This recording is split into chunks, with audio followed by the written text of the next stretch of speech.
Скъпи българи, след месец ще избираме президент. Внушават ни, че изборът е предрешен, че залогът е маловажен. Но изборът ни ще е съдбоносен.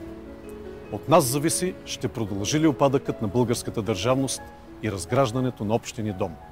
Или най-сетне ще си върнем контрола върху съдбините на България. Ще допуснем ли след четвърт век на политически преход да се озовем там, откъдето тръгнахме? Ще бетонираме ли монопола на новата партия държава или ще се върнем достоинството на свободни граждани? Вярвам, че да си българин не е участ. Да си българин е чест. Да си българин не е орисия. Да си българин е амбиция и апатията не е решение.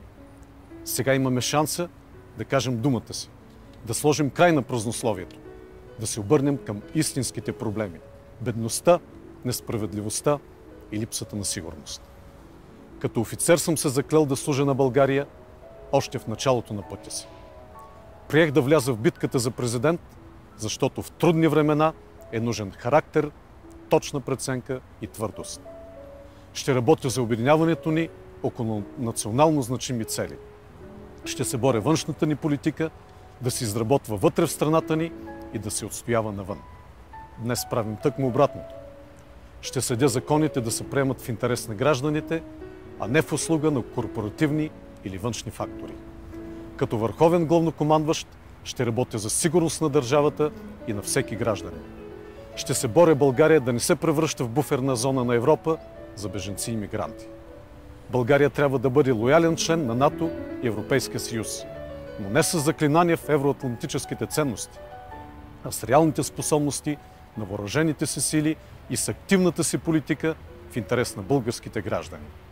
Днес хиляди българи са на гурбет зад граница, а децата и родителите им ги виждат само по скайп.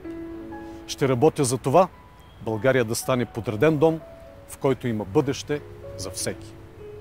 Защо да ми се доверите? Защото съм един от вас. Защото не съм от статуквото. Защото няма да ви предам. Ще бъда гласа на българина. Ще бъда отговорния държавник. Ще бъда президентът, който ще изпълни със смисъл и достоинство президентската институция. Помнете, промяната започва от вас. Промяна за доброто на България. Генерал Румен Радев. За доброто на България.